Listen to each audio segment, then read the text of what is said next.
In the 21st dynasty of the Pharaohs, 3,000 years ago, there took place one night at a temple the funeral of Henut Tawi, the Lady of the Two Lands. Compared to the great rulers of Egypt, her burial was a modest affair. But just like the pharaohs, she too was mummified, and her body placed in the depths of a desert tomb, in the belief that it would give her immortality. And in an unexpected way, it has. Her mummified body waited throughout recorded history: the Greeks and Romans, the Dark and Middle Ages, the Renaissance, and Napoleon. Until in the early 19th century, her tomb was plundered. The King of Bavaria bought the ornate sarcophagus with the mummy inside. He gave it to a museum in Munich, where, for another century, Henut Tawi lay undisturbed.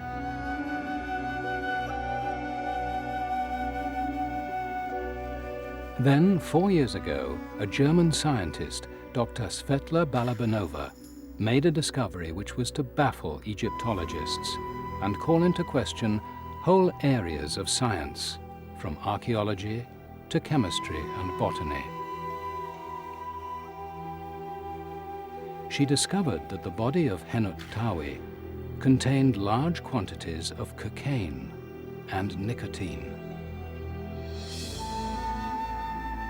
The surprise was not just that the Egyptians had taken drugs, but that these drugs come from tobacco and coca, plants completely unknown outside the Americas until thousands of years later, unheard of until Sir Walter Raleigh introduced smoking from the New World, or until cocaine was imported in the Victorian era.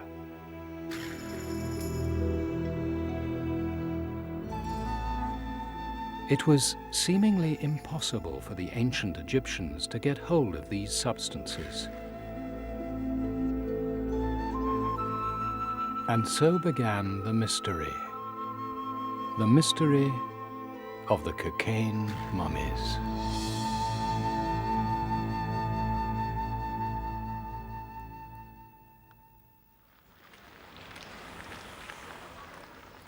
It was in Munich in 1992 that researchers began a huge project to investigate the contents of mummies.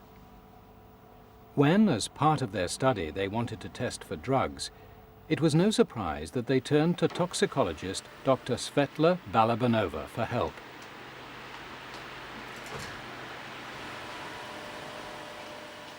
As the inventor of groundbreaking new methods for the detection of drugs in hair and sweat, she was highly respected in her field. Dr. Balabanova took samples from the mummies, which she pulverized and dissolved to make a solution.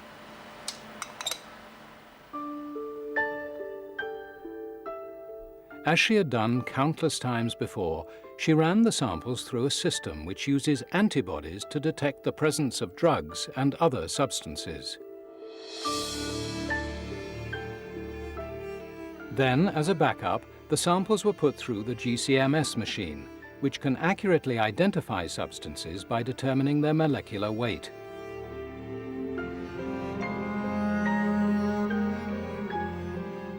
As the graph emerged with peaks showing that drugs were present, and as the printer spewed out the analysis of just which drugs, something seemed to have gone very wrong.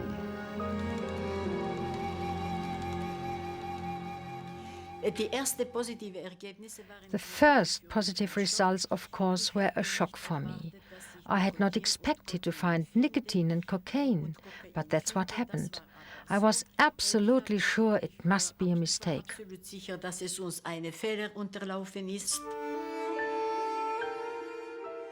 Balabanova ran the tests again and again. She sent fresh samples to 3 other labs, but the results kept being confirmed. The drugs were there. So she went ahead and published a paper. The reaction was a sharp reminder that science is a conservative world.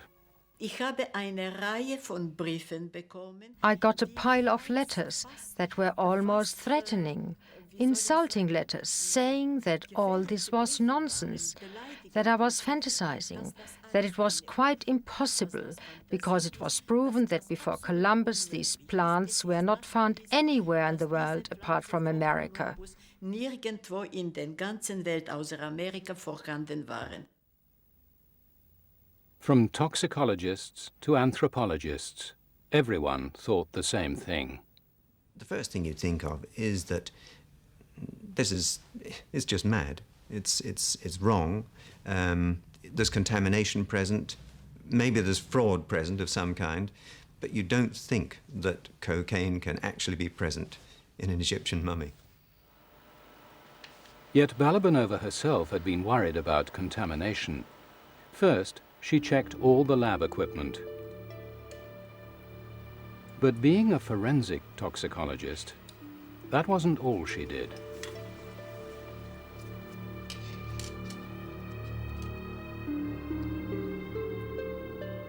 Balabanova had learnt her trade working for the police and had been trained in the methods they used to investigate a suspicious death.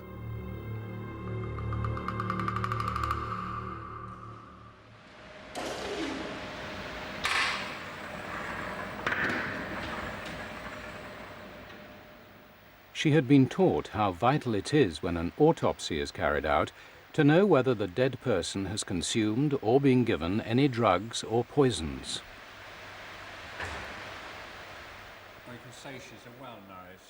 And she had also been taught that a special forensic technique exists which can show that the deceased has consumed a drug and can rule out contamination at the same time.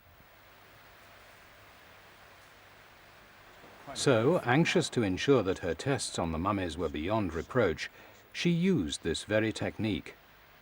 It's called the hair shaft test. Drugs and other substances that are consumed by humans get into the hair protein, where they remain for months, or after death, forever. Hair samples from a body can be washed in alcohol, and the washing solution itself then tested. If the washing solution is clean but the hair comes up positive, then the drug must be inside the hair shaft, which means the person must have consumed it during their lifetime. It's considered proof against contamination before or after death. The hair shaft test is accepted. If you know that you've taken your hair sample from this particular individual and the hair shaft is shown to contain the drug, well then it is proof positive that the person has taken that drug. So it is accepted in law. It's put people into prison. The hair shaft test on the bodies of a couple in Jersey showed their two sons had drugged them before killing them. And aside from the Newell case, the technique has been used in countless others over the last 25 years. Since it's also used for drug tests on addicts, company employees, and in sport, to suggest it could produce false results was for Balabanova unthinkable. Das ist nicht möglich. There's no way there can be mistake in this test. This method is widely accepted and has been used thousands of times. If the results are not genuine, the explanation must lie elsewhere and not in my tests, because I'm 100% certain about the results.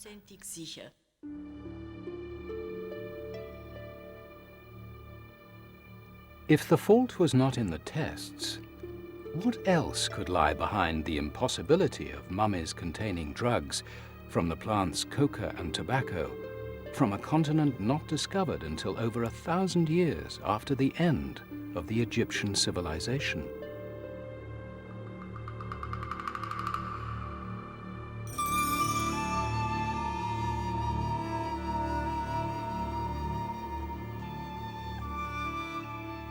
In search of an explanation, we went to one of the UK's foremost experts on mummies, a person who had spent years rummaging around in the bodies of ancient Egyptians, Rosalie David.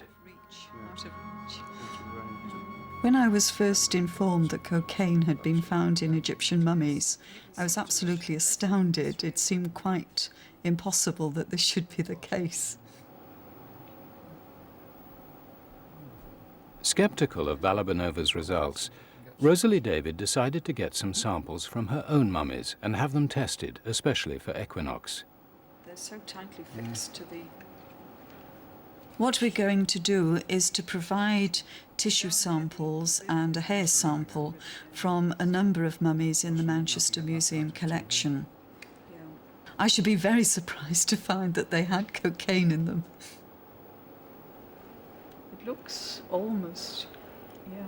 Oh, you're near the ribs there, aren't you? Yes. It would be a while before the results came back from the lab.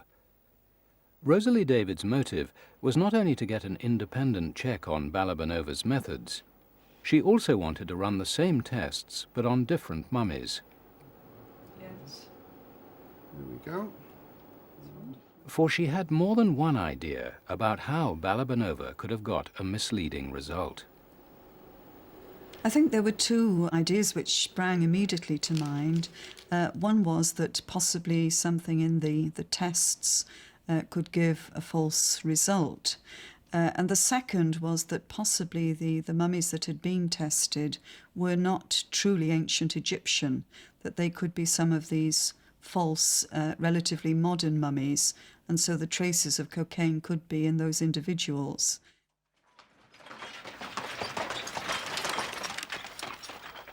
What Rosalie David was referring to happened in Egypt in Victorian times.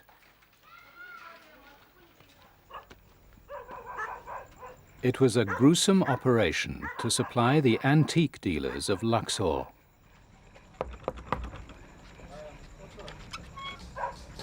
لا لا لا يا جمال تفضل تفضل تفضل وحشني ليه يوحشني من زمان والله تفضل. When 19th century travelers began to descend on Egypt in search of mummies and other valuables, the dealers might not always have the genuine article available. And so the crudely mummified body of a recently dead Egyptian might be procured instead. For a shriveled corpse would greatly increase the value of a genuine but empty sarcophagus.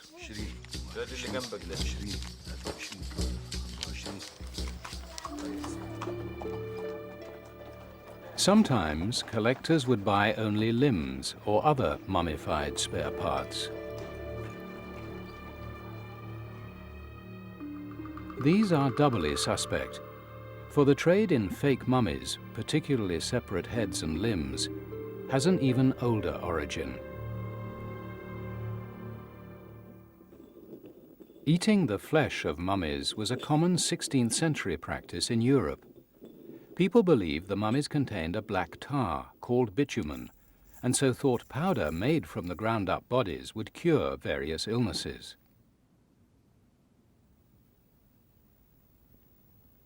This is the very origin of the word mummy, from the Persian for bitumen, mumia. And although it actually made people sick, a roaring trade in powdered mumia grew up, supplied by body parts and tissue shipped in bulk from Egypt. The temptation to resort to fakes was high.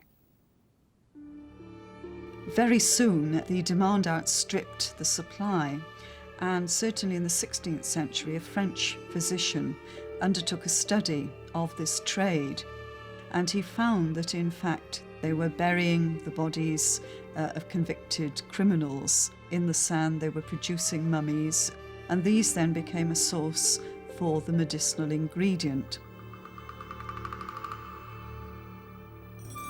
Could it be that the mummies Balabanova had tested were fakes?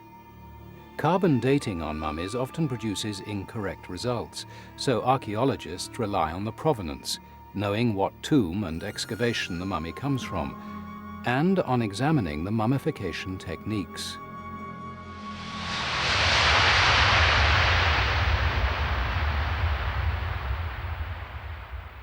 So the only way for Rosalie David to check out her theory about fakes was to travel to Munich to see for herself the 7 mummies that were the cause of all the fuss.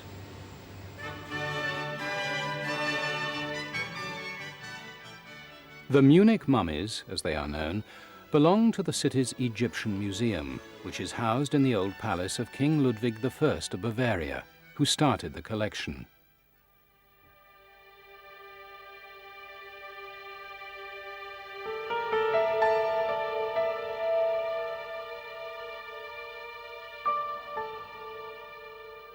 Inside the museum, Rosalie David found the sarcophagus of Henot Tawi, the Lady of the Two Lands.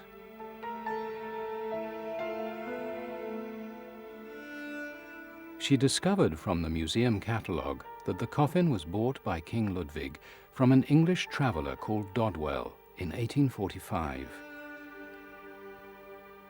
There was no record of an exact excavation, but Henot Tawi was said to come from a tomb reserved for the priests and priestesses of the god Amun in Thebes.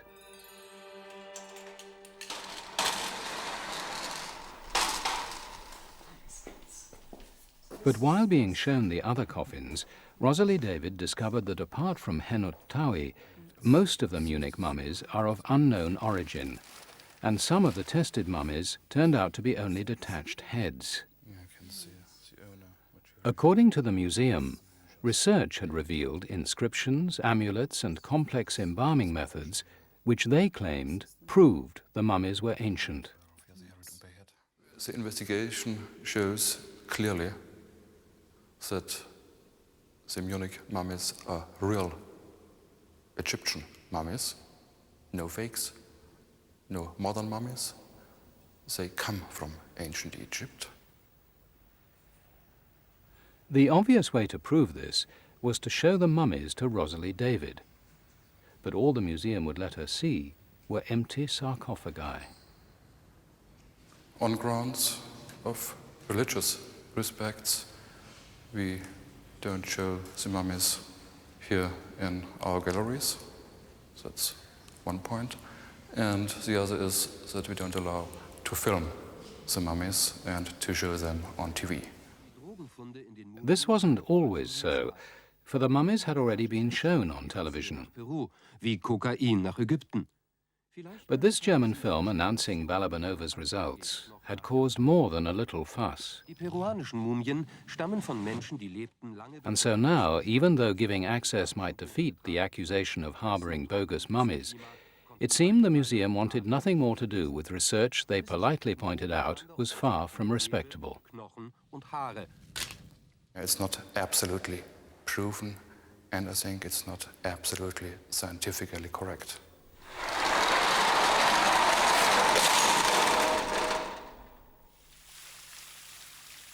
Rosalie David had to make do with research papers and books from the museum. Were the Munich mummies fakes? Despite her initial suspicions, she decided that on balance they probably were the real thing. From the documentation and the research which has been carried out on the Munich mummies, it seems evident that they are probably genuine because they have packages of the viscera inside them, some with wax images of the gods on them, and also the state of mummification itself is very good. I would say that the detached heads we can't comment on, but the complete bodies probably are genuine. And if that wasn't enough, it turned out the results from the Munich mummies were not the only evidence from the dead. The anthropologists who had originally ordered the tests didn't continue the project, but Balabanova, alongside her normal research into the metabolism of drugs, started requesting samples of other ancient human remains from universities. And it was then that she got more results from Egypt. She tested tissue from 134 naturally preserved bodies from an excavated cemetery in the Sudan, once part of the Egyptian Empire. Although from a later period, the bodies were still many centuries before Columbus discovered the Americas. About a third of them tested positive for nicotine and cocaine. Balabanova was mystified by the presence of cocaine in Africa, but thought she might have a way of explaining the nicotine. As well as Egypt and the Sudan, she also tested bodies from China, Germany and Austria, spanning a period from 3700 BC to 1100 AD.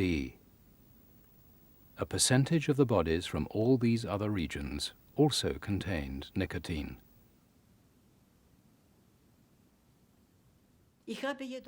I continued to work on it because I wanted to be sure about my results. And after I had tested 3,000 samples, I was absolutely certain that the tobacco plant was known in Europe and Africa long before Columbus.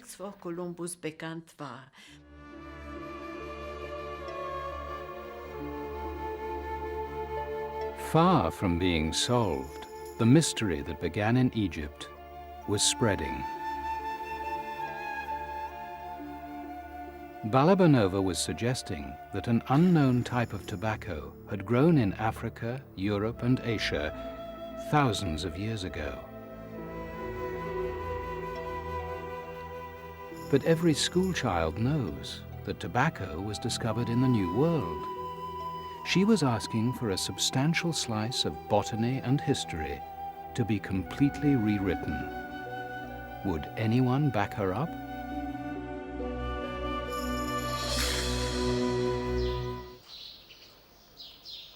Dr. Balabanova had told us that we might find the secret behind the mysterious presence of nicotine and cocaine in Egyptian mummies in the ancient plants of Africa.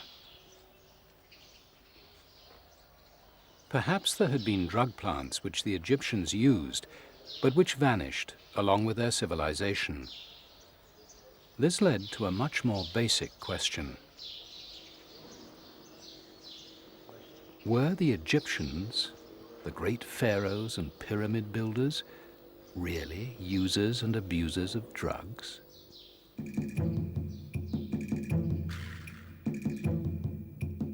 The clues can be found hidden in the walls of the Grand Temple of Karnak. The entire building is covered in depictions of the lotus flower, from the tops of the vast columns to the pictograms on the walls. Until recently, Egyptologists took this most commonplace Egyptian symbol to have only a religious meaning. But according to some, the true significance of the lotus has been overlooked. The lotus was a very powerful narcotic which was used in ancient Egypt and presumably was widespread in this use because we see many scenes of individuals holding a cup and dropping a lotus flower into the cup which contained wine, and this would be a way of releasing the narcotic.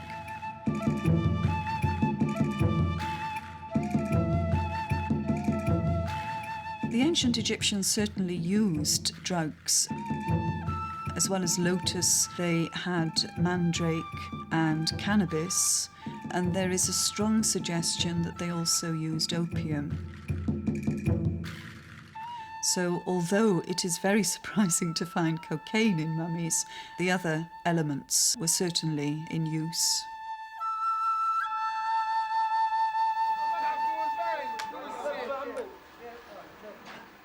So the pharaohs clearly indulged in drugs. Hashish, which Balabanova also found in the mummies, is an Egyptian tradition which has survived through thousands of years. Although nowadays in public, pipes tend to be filled with nothing more than tobacco.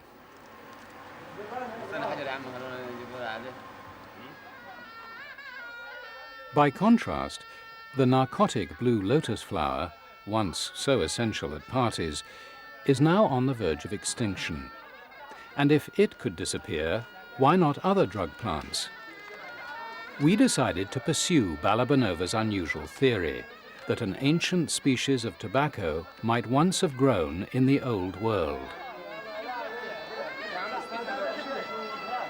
Small amounts of nicotine are present in a wide variety of plants and foods, but the high concentrations sought by smokers can only be found in tobacco.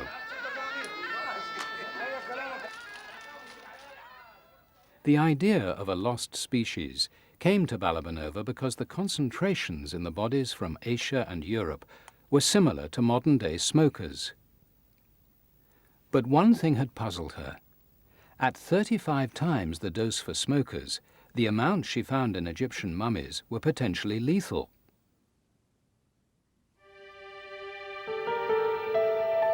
At first, Balabanova was baffled. But then she had a thought. The high doses in Egyptian bodies could be accounted for if the tobacco, as well as being consumed, had also been used in mummification.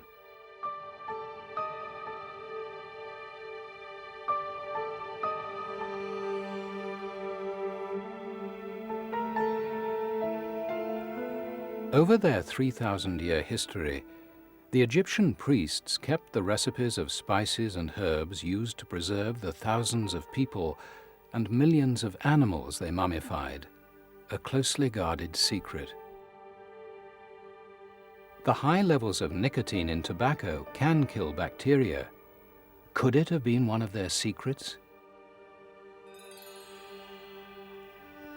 Balabanova looked through old literature about the bodies of the great pharaohs and queens themselves. No longer under the care of the priests, the fragile royal mummies are now kept in strict atmospheric conditions in the Cairo Museum.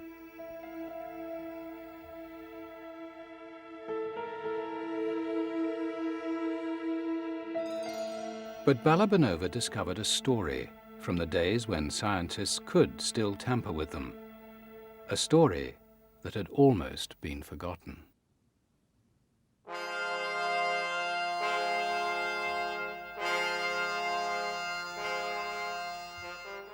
Ramses II died in 1213 BC, a few hundred years before Henut Tawi. When he was mummified, every possible skill and every rare magical ingredient was used by the embalmers in their attempts to preserve his body for eternity.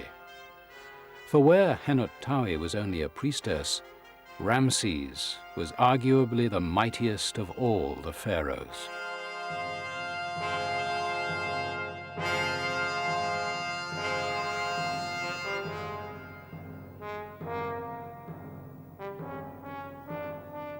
His imposing image adorns most of Egypt's famous sites, for he presided over the golden age of its civilization, and as a skilled military commander won the conquest that made it into a powerful empire. But what interested Balabanova was what happened to Ramses 3,000 years later, when he went on his final royal visit. Les chercheurs français viennent de révéler qu'ils avaient réalisé de nouvelles découvertes en étudiant la momie du pharaon Ramsès II. Un détachement de la garde républicaine a rendu... On September the 26th, 1976, amid all the pomp and circumstance due a visiting head of state, French TV cameras recorded the arrival of the mummy of Ramses II at an airport in Paris. Exposé au musée du Caire, visité chaque jour par des milliers de personnes, An exhibition about him at the Museum of Mankind was planned. a engendré un début de décomposition.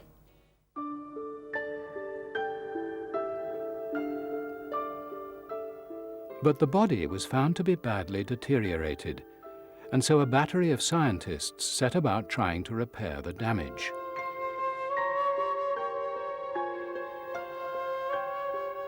The bandages wrapped around the mummy needed replacing, and so botanists were given pieces of the fabric to analyze what it was made of. One of them found some plant fragments in her piece and decided to take a closer look.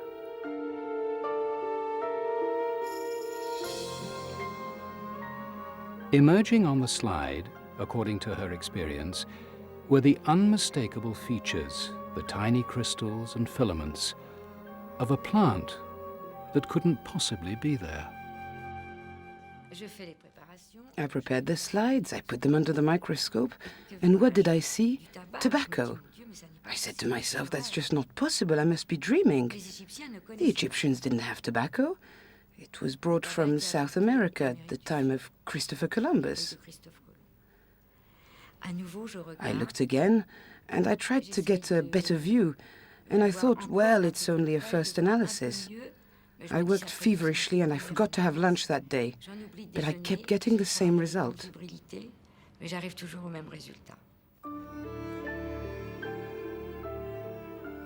Amid a storm of publicity, people alleged, just as they did with Balabanova's results, that this must be a case of contamination. It's a view shared to this day by Ramses' keeper at the Cairo Museum, who suspects there is a straightforward explanation. According to my knowledge and my experience, most of the archaeologists and scientists been working on these fields, they are smoking pipes. And I myself have been smoking pipes for more than 25 years. Then maybe a piece of the tobacco dropped by haphazard or just in a way. And to tell this is right or wrong, we have to be more careful.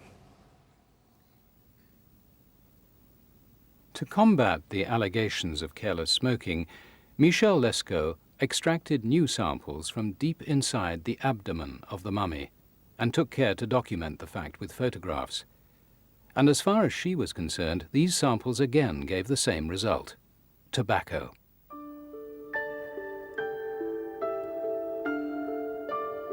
So was Lescaut's discovery the proof Balabanova needed for an ancient species of tobacco? For a second opinion, we went to the herbarium at the Natural History Museum to find an expert on tobacco who had seen Lescaut's published work. She argued that Lescaut's evidence would only identify the family from which tobacco comes, and not the specific plant. I think that they had a certain amount of evidence, and they took the evidence one step farther than the evidence really allowed them. There are some times when you can only go so far down a road towards telling what something is, and then you come against a wall which you can't go any farther. Otherwise, you start to make things up. Sandy Knapp thought the plant from Ramses was more likely to be one of the other members of the tobacco family, which are known to have existed in ancient Egypt, such as henbane, mandrake, or belladonna. I think it is very unlikely that tobacco has an alternative history, because I think that we would have heard about it. There would have been some sort of use of it present in either the literature, in temple carvings, somewhere. There would have been some evidence that we could point to and say, ah, that's tobacco. But there's nothing. It's true the official theory is that tobacco originates in South America, but it's also true that there are species in Australasia and in the Pacific Islands. There could have been other varieties, ancient varieties of tobacco that existed once in Asia, and why not in Africa? Varieties that have now disappeared. So it's not sacrilege to challenge the official theory. The jury was still out on a vanished species of tobacco, though Michel Lescaut remained convinced her identification had been correct. But she couldn't help with the cocaine, for it seemed that not even a single botanist believed in a disappearing coca plant. Finding cocaine in these Egyptian mummies, botanically speaking, is almost impossible. I mean, there's always a chance that there might be some sort of plant there or something, but I would think that really there's some mistake, something's wrong somewhere, because I can't explain it from a plant point of view at all. For thousands of years, people in the Andes have been chewing coca leaves to get out the cocaine, with its stimulant, anesthetic, and euphoric properties. There are actually species of the coca family which grow in Africa, but only the South American species have ever been shown to contain the drug. Since cocaine is not in any other plants, Balabanova was completely mystified, but she thought she might have just one possible idea. The cocaine, of course, remains an open question. It's a mystery. It's completely unclear how cocaine could get to Africa. On the other hand, we know that there were trade relationships long before Columbus, and it's conceivable that the coca plant could have been imported into Egypt even then.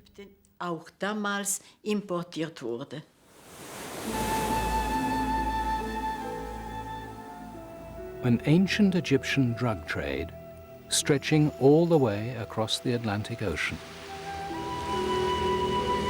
This was an idea so far-fetched, it could only be considered once all the other ideas had been eliminated. The idea that the Egyptians had been able to obtain imports from a place thousands of miles away, from a continent supposedly not discovered until thousands of years later.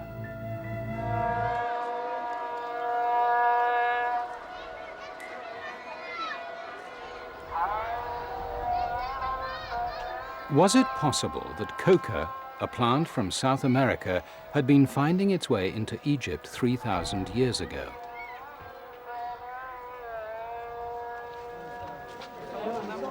If the cocaine found in mummies could not be explained by contamination or fake mummies or by Egyptian plants containing the drug, there appeared to be only one remaining possibility: an ancient international drug trade, whose links extended all the way to the Americas.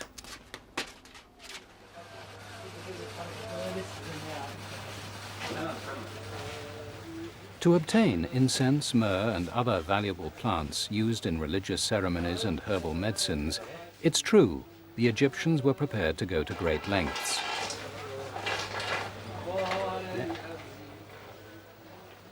Even if traders, just as today, might have made all sorts of exotic claims for the source of their products, there is nevertheless clear evidence of ancient contacts as far east as Syria and Iraq. They also extended north into Cyprus, south into Sudan and Somalia, and west into Libya. But America? To the majority of archaeologists, the idea is hardly worth talking about. The idea that the Egyptians should have traveled to America is overall absurd.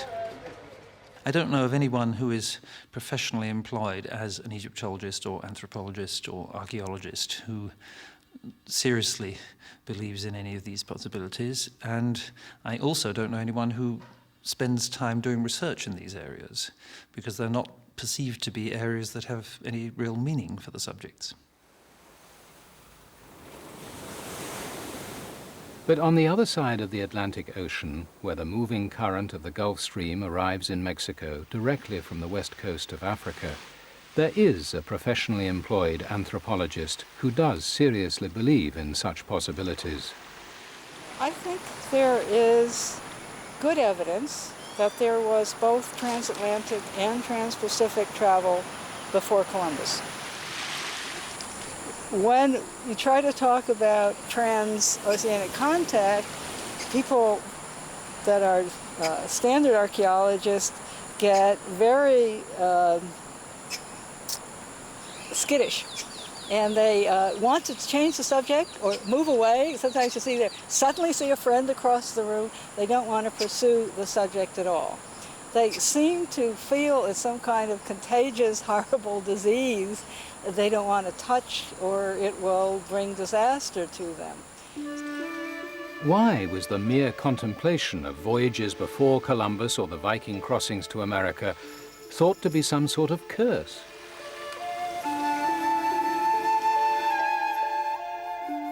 It was in 1910 that a group of early anthropologists began to theorize that the stepped pyramids in Mexico might not have been the invention of American Indians. Could the technology have come from the other side of the Atlantic Ocean, from Egypt, where there were also stepped pyramids?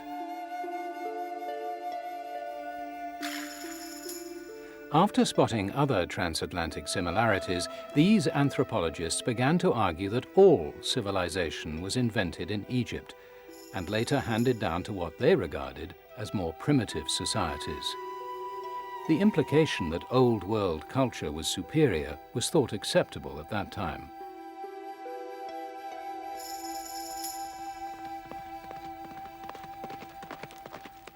But the arrival of modern dating techniques showed that the similarities were far more likely to be independent developments.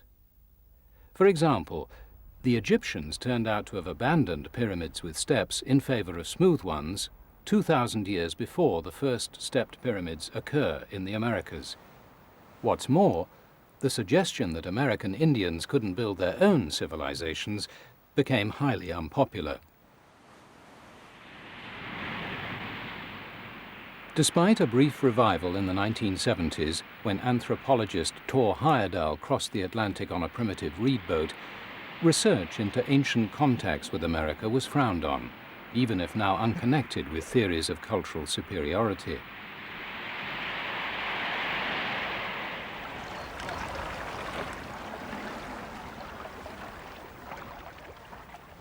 But the idea that the ability of the ancients to cross oceans might have been underestimated has continued to be quietly whispered about.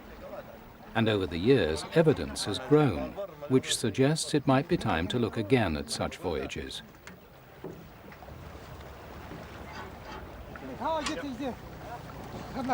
To imagine that the Egyptians, who apparently only sailed up and down the Nile or into the Red Sea, might get as far as the Americas perhaps sounds fantastical. But in science, what is one day thought absurd can the next become accepted as fact. One senior academic thinks it's important to remember that before the discovery of this Norse settlement in Newfoundland in 1965, theories about Viking voyages to America were dismissed as nonsense. What we've seen is a shift from the idea of Viking landings in America being seen as completely fantastic or partisan to their being accepted by every scholar in the field. The fact that evidence of the Viking crossings was hidden has encouraged Martin Bernal to contemplate even earlier voyages that are likewise presently dismissed as impossible. I have no reason to doubt that there were others, but what they were and how much influence they had on American society is very much open to question. But that transoceanic voyages are possible or were possible seems to me overwhelmingly likely.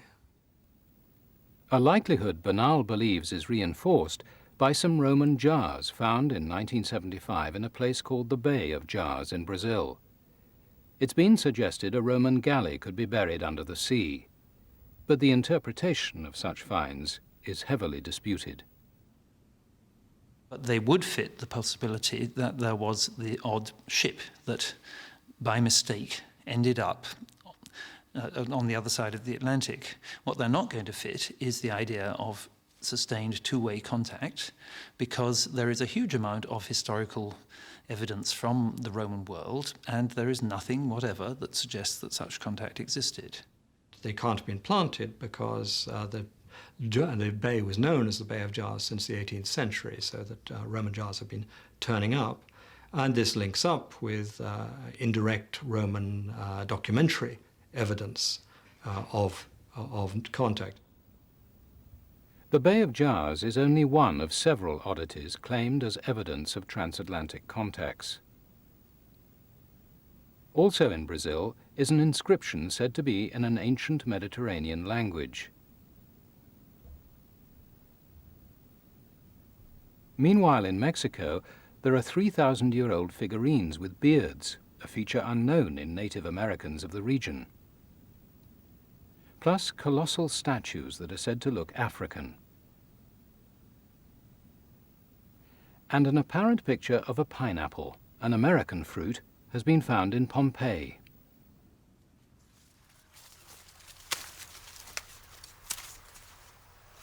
But if tobacco from Mexico or coca from the Andes was carried across an ocean, it apparently need not have been the Atlantic. According to Alice Kehoe, a number of other American plants mysteriously turn up outside what was meant to be a sealed continent, but they are found on the other side of the Pacific. The one that absolutely proves trans-Pacific voyaging is the sweet potato. There are also discoveries of peanuts more than 2,000 years ago in western China. There is a temple in southern India that has sculptures of goddesses holding what looked like ears of maize or corn. And if American maize might have got as far as India, why couldn't tobacco or coca have reached Egypt? They could have come across the Pacific to China or Asia and then overland to Africa. The Egyptians need not have traveled to America at all, or even known where the plants originated, but could have got them indirectly through a network of world trade. But any ancient trade route that includes America is unacceptable in archaeology.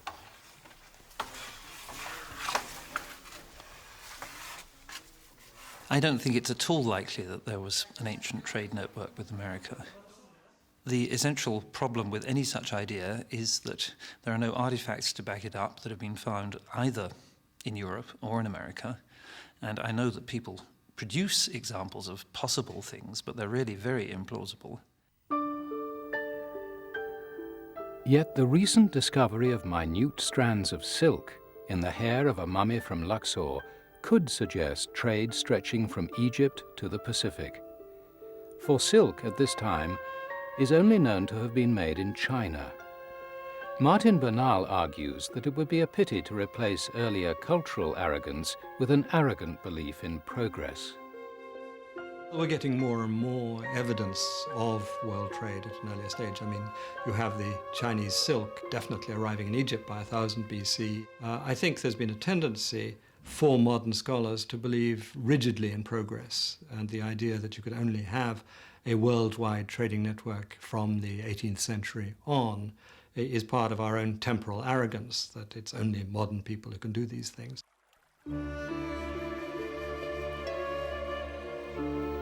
The evidence for ancient trade with America is limited, and most of it is disputed. But it can't be completely ruled out as an explanation for the apparent impossibility of Balabanova's results.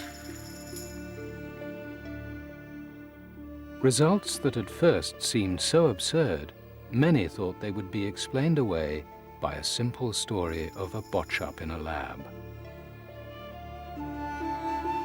Results that, still without firm explanation, continue to crop up in unexpected places.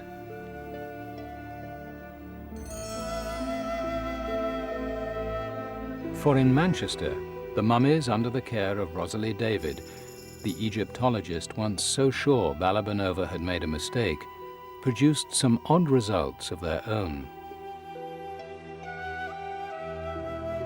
We've received results back from the tests on our mummy tissue samples, and 2 of the tissue samples and the 1 hair sample both have evidence of nicotine in them.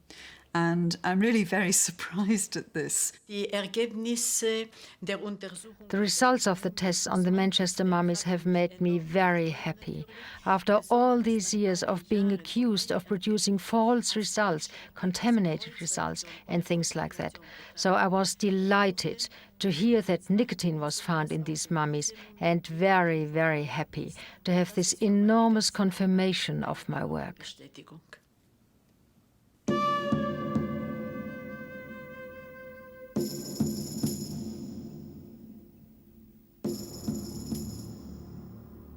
The tale of Henut Tawi shows that in science, facts can be rejected if they don't fit with our beliefs,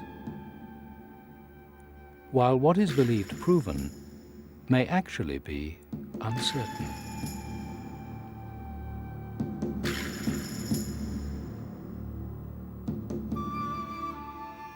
Little wonder, then, that a story that began with 1 scientist, a few mummies, and some routine tests, in no time at all could upset whole areas of knowledge we thought we could take for granted.